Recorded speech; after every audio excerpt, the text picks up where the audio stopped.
Why low-protein diets can be effective for living longer. People in Okinawa, Japan, live longer than almost anyone else in the world. For every 100,000 people living there, about 68 reach their 100th birthday. That is more than 3 times the number you find in the United States. So what makes them different? The traditional Okinawan diet gives us important clues.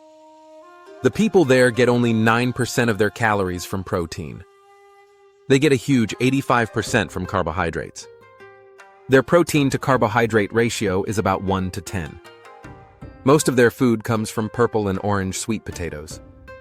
They also eat vegetables, beans, and very small amounts of fish and meat. Research shows this same ratio works in animals too. Studies on fruit flies, crickets, and mice all show the same thing. When these animals eat low-protein and high-carbohydrate diets, they live longer. The best ratio keeps showing up as 1 to 10, or even lower. But does this work for all ages? This is where things get interesting. A major research looked at over 6,000 Americans aged 50 and older. They followed these people for 18 years to see what happened. The results were shocking. For people between ages 50 and 65, eating a lot of protein was dangerous. Those who ate high amounts of protein had a 74% increase in their risk of dying from various diseases. Even more striking, they were over 4 times more likely to die from cancer compared to people who ate low amounts of protein. People who ate moderate amounts of protein also had problems. They had 3 times higher cancer death rates than those eating low protein.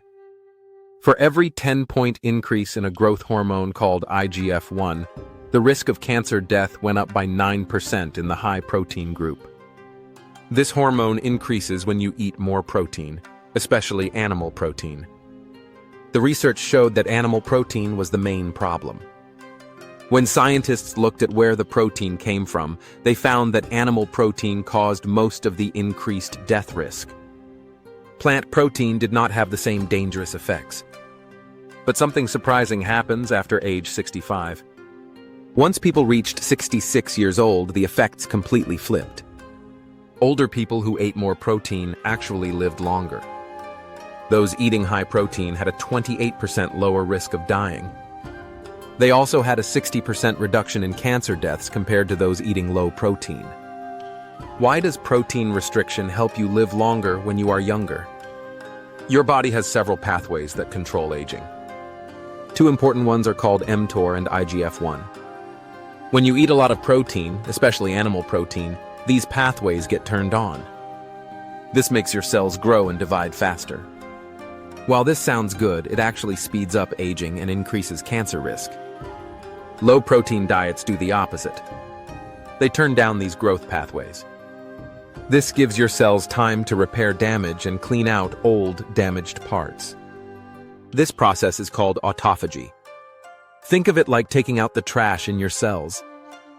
Research shows that dietary protein restriction is enough to trigger this cellular cleanup in the liver.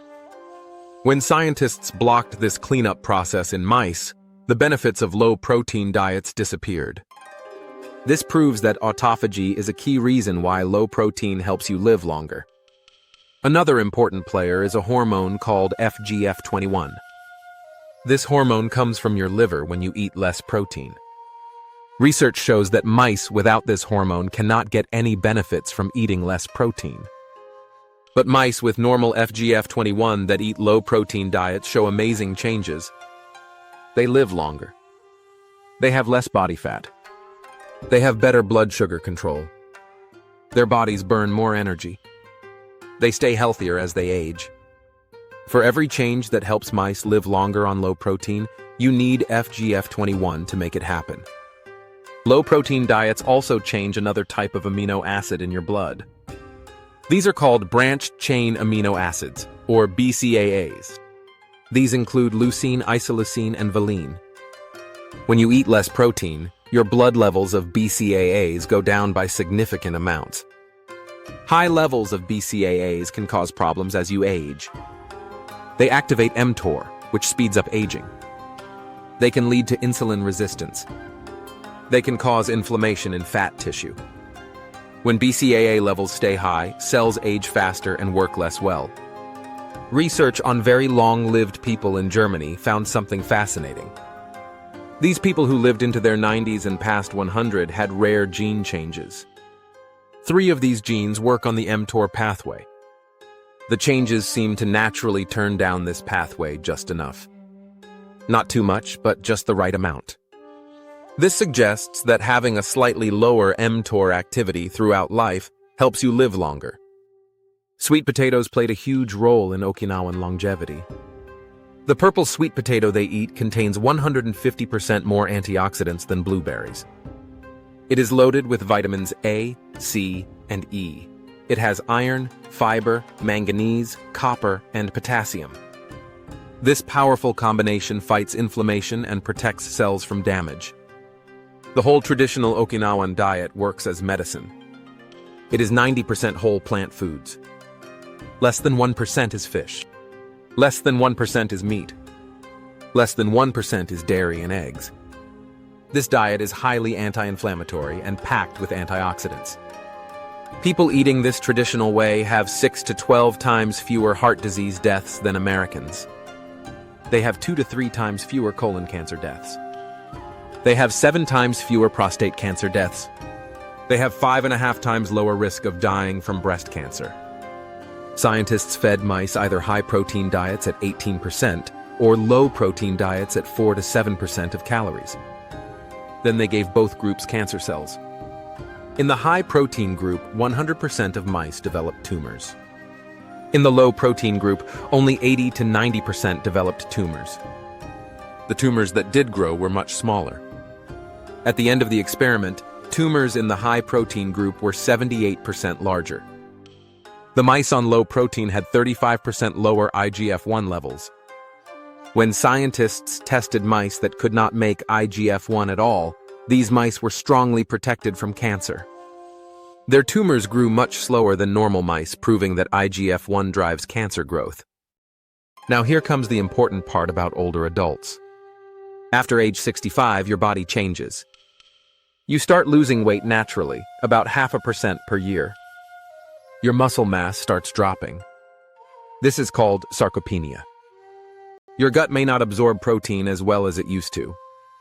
When older people eat very low protein, they can become malnourished. They lose muscle. They become weak and frail. They have more falls and broken bones. Research shows that older adults need at least 1.2 grams of protein per kilogram of ideal body weight every day to prevent muscle loss. Some research suggests even higher amounts help, up to 1.5 grams per kilogram per day. One research with elderly women who had sarcopenia tested this. The women eating 1.2 grams per kilogram of protein per day had major improvements. They gained muscle strength. They lost fat around their waist. Their muscle quality got better. All of this was much better than women eating only 0.8 grams per kilogram. For people in middle age, from about 50 to 65 years old, eating less protein seems best. Keeping protein at or below 10% of your total calories may help you avoid cancer and live longer. This is especially true for animal protein. A ratio of about 1 part protein to 10 parts carbohydrates appears optimal. But the carbohydrates matter too. They should come from whole plant foods like sweet potatoes, vegetables, beans, and whole grains with less than 50% glycemic index. Not from processed foods, white flour, white rice, or high fructose corn syrup. Most common whole grains has about 70% GI or glycemic index. For people approaching old age and those over 65, moderate protein intake becomes important. Research suggests 25 to 35% of calories from protein works best for staying healthy. This helps maintain muscle mass and prevents frailty while still supporting healthy aging. The type of protein matters at every age. Plant proteins from beans, lentils, soy, and whole grains seem safer than animal proteins. They do not raise IGF-1 as much. They come with fiber and protective plant compounds. They cause less inflammation. If you do eat animal protein, keeping amounts modest appears wise, especially in middle age. Fish and lean poultry may be better choices than red meat, which has been linked to higher mortality in many research papers. Your body also needs something called a GCN2 pathway to respond properly to lower protein. This pathway senses when amino acids are low. It then triggers helpful changes that protect your cells and help you live longer. Without this sensor working, animals cannot get benefits from eating less protein. Energy balance matters too. Low-protein diets often cause people to eat more food overall. Your body is trying to get enough protein. But at the same time, low protein increases how much energy you burn. This happens through increased heat production and higher metabolic rate. The net result is that people on low protein often maintain stable weight, even though they eat more. This suggests that simply counting calories is not enough. The type of calories matters just as much. The bottom line is that protein needs change as you age. Lower protein in middle age may protect you from cancer and help you live longer. Higher protein in older age protects you from muscle loss and keeps you strong and independent. The secret is knowing when to make the switch. Most research suggests this happens somewhere between age 65 and 75, depending on your overall health. If you start losing weight without trying, if you notice muscle weakness, or if you become frail, these are signs you may need more protein. The traditional Okinawan way of eating shows us this works in real life, not just in research. Their low-protein, high-carbohydrate diet from whole plant foods helped them reach 100 years old in remarkable numbers. Modern Okinawans, who have switched to Western diets with more meat and processed foods, are losing this advantage. Younger generations there no longer live as long as their elders did. This shows that the diet itself was key to their exceptional longevity. Understanding these principles can help you make better choices about what to eat. For most of your adult life, eating more plants and less animal protein appears wise. Then, as you reach your later years, making sure you get enough high-quality protein becomes important for staying strong and independent. The research is clear. Low-protein diets can help you live longer, but only at the right time in life. Pay attention to your age, your health status, and choose accordingly. Your longevity may depend on it.